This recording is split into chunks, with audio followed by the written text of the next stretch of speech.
Madhya Lila, Chapter 5.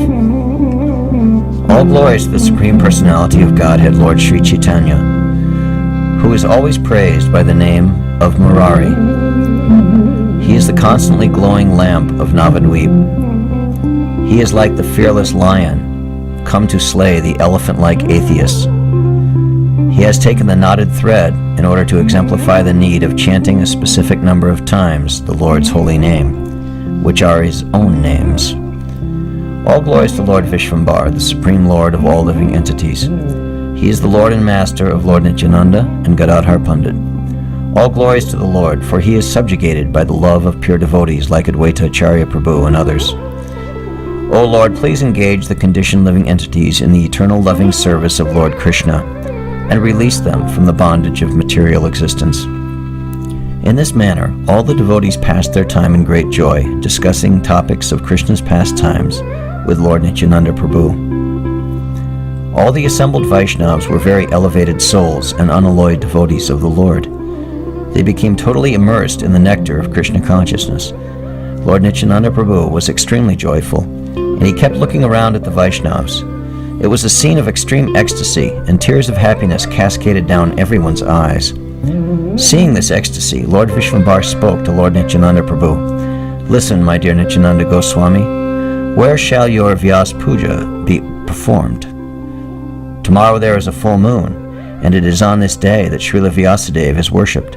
So you may choose anyone and make arrangements with him." Nityananda Prabhu could understand Lord Vishvambar's mind, so he took Srivas Pandit by the hand and, smiling, said, "Listen, Vishvambar, I will have my Vyasa puja at this Brahmin's house." Lord Vishvambar then spoke to Srivas Pandit. "Now you have a very heavy responsibility over your head." Srivas replied, "No, my lord, this is no botheration. By your grace, everything is in this house. The paraphernalia required, like clothes, grains, Brahmin thread, ghee, etc., are all available here. I have only to get the book which gives the procedure for performing a Vyasa puja ceremony. And then tomorrow, by my great fortune, I shall witness a Vyasa puja." Lord Vishvambar was very pleased with Srivasa's reply, and all the devotees were jubilant. Lord Vishvambar said, "Listen, Nityananda Gosai, let us all make preparations to go to Srivas Pandit's house." Lord Nityananda very much appreciated Lord Vishvambar's words, and immediately proceeded to Srivas Pandit's house. The Lord and Nityananda Prabhu, accompanied by their associates, looked exactly like Krishna and Balaram and Gokula as they went about, accompanied by their friends. As they entered Srivas Pandit's house, the devotees felt a current of joy run through their bodies. The Lord ordered the doors to be closed, allowing only friends and relatives to be inside. Then, on the signal from Lord Vishvambar, they began singing bhajans and kirtans, and gradually the external world faded away into oblivion. The chanting was ecstatic and befitting the occasion of Vyasa puja. The two lords began to dance ecstatically, surrounded by the devotees who were singing. The bond of love and affection exists eternally between Lord Nityananda and Lord Vishvambar, and now as they danced together, each one was immersed in thoughts of the other. The devotees were experiencing extraordinary joy. Some began to roar loudly, some fell unconscious, and others could not restrain the flow of joyful tears. The two Supreme Lords were experiencing all the symptoms of ecstasy, like shivering, paling, horripilating, crying, and falling unconscious. Who can describe all the ecstatic symptoms that they manifested? The two lords danced, lost in their ecstasy, and often they would embrace each other, crying. In the mood of brotherly love, they tried to catch each other's feet, but because both were wary and cunning, they could not succeed. They were overwhelmed in happiness, and they rolled on the ground, forgetting their absolute supreme position. Such are their wonderful pastimes. The world of phenomena was forgotten, and their clothes fell from their body. They could not sit still, and even though the Vaishnavas tried to hold them down, they were unsuccessful. How is it possible for the Vaishnavas to hold on to the personality who holds the entire universe? The two Supreme Lords were lost in the nectar of chanting and dancing. Lord Gaurasundar kept repeating, "Chant, chant," drenching his whole body with tears of happiness.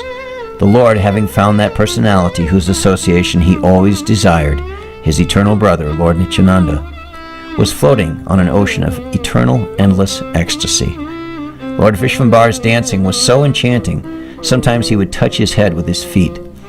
When Lord Nityananda Prabhu danced, it seemed as if there were an earthquake. Thus the two Supreme Lords danced in ecstasy. Who can describe that scene of great jubilation? Lord Vishvambar then sat on the seat of Lord Vishnu, feeling in the mood of Lord Balaram. Like Lord Balaram, he was expressing madness and repeatedly cried out, "Bring me wine, bring me wine." To Nityananda Prabhu, the Lord said, "Immediately, bring me a plow." At the Lord's request, Lord Nityananda stretched out his hands, and Lord Gaurachandra received it in his hand. Some saw the two lords go through these motions empty-handed, while others saw Lord Nityananda give a plow to Lord Chaitanya. Only by the Lord's mercy can one understand his supreme position.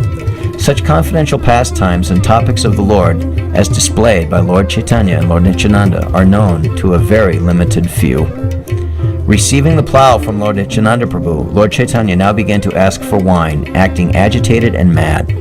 Most of the devotees could not understand this mood of Lord Chaitanya.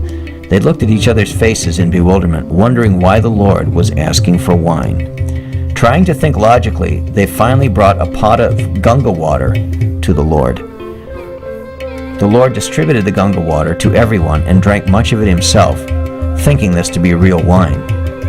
All around, the devotees began to chant hymns about Lord Balaram, and Lord Vishvambar kept repeating Nara, the name by which he would call Advaita Acharya Prabhu. The Lord continuously called out Nara, and his head kept dropping as if drunk.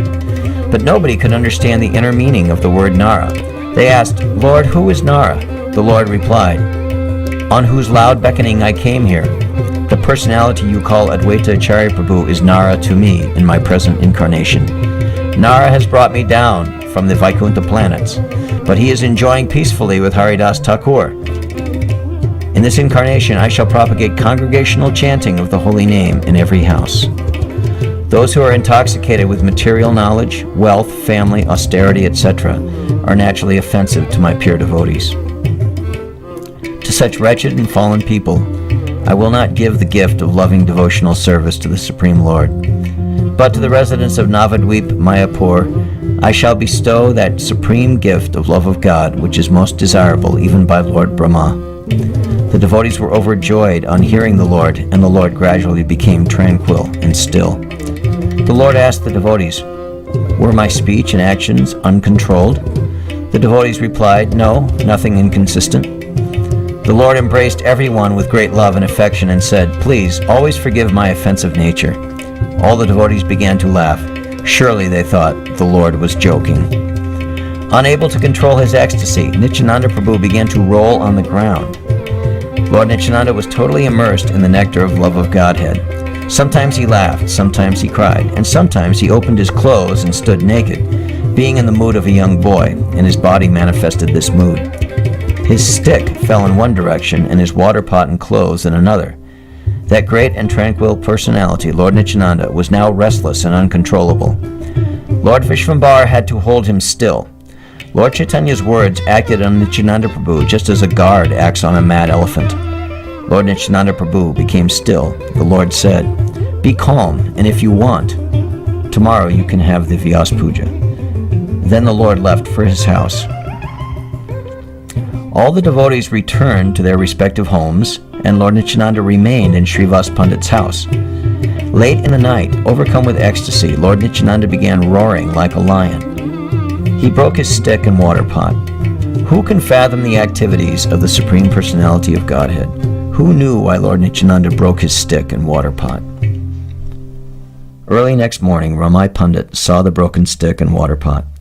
He was amazed and perplexed. He went quickly to Srivas Pandit and reported this matter to him. Srivas Pandit said, "Go to Lord Vishvambar." When Lord Chaitanya Mahaprabhu heard from Ramai Pandit the activities of Lord Nityananda Prabhu, he immediately came to the house of Srivas Pandit. There he found Lord Nityananda in a trance and laughing constantly. Lord Vishvambar took the broken stick and led Lord Nityananda Prabhu to the Ganga. Srivas Pandit and the other Vaishnavas accompanied their lordships to the Ganga for a bath, and there Lord Vishvambar threw the stick into the river. Lord Nityananda Prabhu, still in a trance, was restless and did not heed anyone's advice. So Caitanya Mahaprabhu loudly chastised him, which pacified him a little. A crocodile was swimming down the river, and on seeing it, Lord Nityananda jumped in to catch it. Immediately, Srivas Pandit and Gadadhar Pandit raised an alarm. Fearlessly, he continued swimming down midstream. Only Lord Chaitanya's words could hold him still and bring him back. Lord Vishvambar cried out to Lord Nityananda, "Come immediately and let us proceed with the worship of Vyasadeva." Obeying Lord Vishvambar, he came out of the water and accompanied the Lord back to his house. Soon after, all the devotees assembled and began chanting the holy name of Lord Krishna. Srivas Pandit was the preceptor for the rules of worship for the Vyasa Puja, and by receiving instructions from Sri Chaitanya Mahaprabhu, he executed them. A continuous sweet kirtan converted Srivas Pandit's house into the spiritual world of Vaikuntha. Well versed in all scriptures, Srivas Pandit performed the ceremony according to the strict injunctions of the scripture. He gave Nityananda Prabhu a garland of fragrant flowers and said, "O Nityananda Prabhu, please take this garland and offer your prayers and obeisances to Srila Vyasadeva. The scriptures instruct that Srila Vyasadeva should be garlanded when he is being worshipped, and if Srila Vyasadeva is satisfied, then all our desires will be fulfilled." The more Srivas Pandit spoke, the more Lord Nityananda continued repeating, "Yes, yes." But he did not pay any heed to his words. He held the garland and muttered something softly underneath his breath, which nobody could hear, and just looked all around. Srivas Pandit went to Lord Chaitanya and reported this matter. "Your Shripad does not want to worship Srila Vyasadeva." The Lord immediately came to the presence of Lord Nityananda and said, "Nityananda, please listen to me. Offer the garland to Srila Vyasadeva and worship him." Lord Nityananda saw that Chaitanya was there, and he immediately placed the garland on the Lord's head. The fragrant flower garland on the Lord's curly hair made a beautiful sight. At that very moment, Lord Chaitanya revealed his six-handed form to Lord Nityananda Prabhu. The Lord held in his hands the conch shell, disc, mace, lotus, etc. Seeing this, Lord Nityananda Prabhu immediately went into an ecstatic trance and fell unconscious. All the devotees became very afraid and started praying, "Protect him, Krishna. Protect him, Krishna." While Lord Chaitanya clapped his hands loudly and continued to roar loudly. Lord Chaitanya then bent down to lift Lord Nityananda up from the ground, saying, "Nityananda, please get up and steady your mind. Listen to the chanting of the holy name. The reason you descended to this material world is to propagate the chanting of the holy name, and now you have perfectly succeeded in this mission. What more do you want? You are the absolute proprietor of the treasure house of love of Godhead, and the embodiment of sublime devotional love. No one can receive love of God unless and until you distribute it. Therefore, please get up and look around you. You are surrounded by your own beloved associates. You may distribute it to anyone you want to. If anyone nurtures even the slightest dislike for you, although he may worship me, I will never recognize him as dear to me." Lord Chaitanya's words brought him out of his trance, and seeing the Lord's six-handed form, he went into a state of great ecstasy. Lord Nityananda Prabhu is non-different from Lord Ananta Shesh, in whose heart Lord Gaurachandra is an eternal resident. Without a doubt, Lord Nityananda Prabhu is Lord Balaram. The Supreme Personality of Godhead has appeared as Lord Gaurachandra, the source of all incarnations. Therefore, it is not surprising that he should manifest his six-armed form. In his incarnation as Lord Ramachandra, he offered oblations to his departed father. At that time, his father, King Dasarath, appeared in person to receive the oblations. If this can be considered to be wonderful, then the Lord's six-armed form is also wonderful. But all of this is natural for the Supreme Lord Krishna, because his pastimes are extraordinary and supra-mundane. Lord Nityananda Prabhu's natural propensity is to serve Lord Gaurachandra, and he is never distracted from this service even for a moment. Just like Lakshman served Lord Ramachandra constantly with his mind, body, and heart, similarly, Lord Nityananda Prabhu constantly engages in Lord Gaurachandra's loving devotional service. The Supreme Personality of Godhead is the Lord of every living entity. He is unlimited and the source of everything. Yet he enters the material realm and causes the creation, maintenance, and annihilation of the material world. According to the verdict of the Vedas, he is the absolute truth, the supreme controller, yet he remains unaffected by the phenomena of material nature. In spite of his supreme lordship over everything, Anantadev, Sri Nityananda Prabhu, is eternally engaged in rendering loving devotional service to Lord Gaurachandra. In every millennium and in every incarnation, he accepts that his natural mood is to serve his Supreme Lord Krishna. As Lakshman, he became the younger brother of Lord Ramachandra and served him constantly. He neglected eating, drinking, sleeping, and other such activities to constantly serve the lotus feet of Lord Ramachandra. Yet he felt unable to satisfy his intense desire to serve. As Lord Balaram, he was the elder brother of Lord Krishna. Yet he could not forsake his attitude of serving the Lord deep within himself. He always referred to Krishna as Lord, and he was always in the mood of rendering loving devotional service to Lord Krishna. Such is the wonderful nature of Lord Nityananda Anantashesh. Only the most foolish rascals will see a difference between Lord Nityananda Prabhu and Lord Balaram. One who disrespects a devotee who is fully surrendered to the lotus feet of the Supreme Lord Vishnu commits a great offense at the lotus feet of Lord Vishnu himself. Sri Lakshmi Devi, the goddess of fortune, is so elevated that Lord Brahma and Lord Shiva offer praise and worship to her. Yet, she is naturally inclined to serve the lotus feet of Lord Vishnu, Krishna. Lord Balaram, Shesha, is the omnipotent Supreme Personality of Godhead, yet his natural inclination is to serve the Supreme Lord. Therefore, Lord Gaurachandra feels most satisfied when he can describe the glories and wonderful devotional attitude of Lord Nityananda Prabhu. It is the nature of the Supreme Personality of Godhead, Lord Gaurachandra, to be subservient to the loving devotional attitude of his devotees. Therefore, the Lord specifically likes to glorify his own surrendered devotees. There is special significance to hearing the Supreme Lord glorify his own devotees. The Lord and his devotees like to glorify each other, and in this way increase their attachment for one another. I have faithfully presented that which has been propounded in the Vedic literatures and Puranas about the relationship between the Supreme Lord Vishnu and his devotees. Lord Nityananda has only one thought in his mind. Lord Chaitanya is my Lord in every respect, and I am his devoted servant. Whoever considers me to be the servant of my Lord and Master, Sri Chaitanya Mahaprabhu, becomes very dear to me and receives my shelter. For the pleasure of Lord Nityananda, I have described this pastime of his seeing the six-armed form of Lord Chaitanya. Lord Nityananda always sees the transcendental pastimes of Lord Chaitanya within his heart, and Lord Chaitanya always exhibits his transcendental pastimes in Lord Nityananda's heart. Yet still, the Lord externally manifests his pastimes according to his incarnations. Although Lord Nityananda is the Supreme Personality of Godhead, he always serves Lord Gaurachandra. Who can understand such ecstatic topics?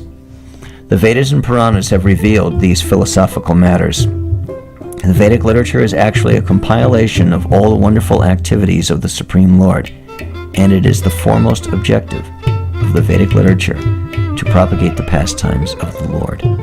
However, it is not possible to comprehend these spiritual matters without engaging in pure devotional service of the Lord. There are only a few who, by the mercy of Lord Gaurachandra, have realized the truth. The Vaishnava devotees of the Lord are eternally pure and realized souls. Sometimes there are differences of opinion amongst them which might appear like an argument, but in fact it is an amazing relationship between devotees. Foolish rascals who do not understand this exchange praise one Vaishnava and denounce the other. Such a mentality will lead to destruction of faith and knowledge. In the scriptures it says that when a foolish wretch worships the lotus feet of a Brahmin and then strikes him on the head, he will be sure to go to hell. Similarly, when one worships the deity of Lord Vishnu, but disrespects or disregards Lord Vishnu residing in everyone's heart, he also goes to hell.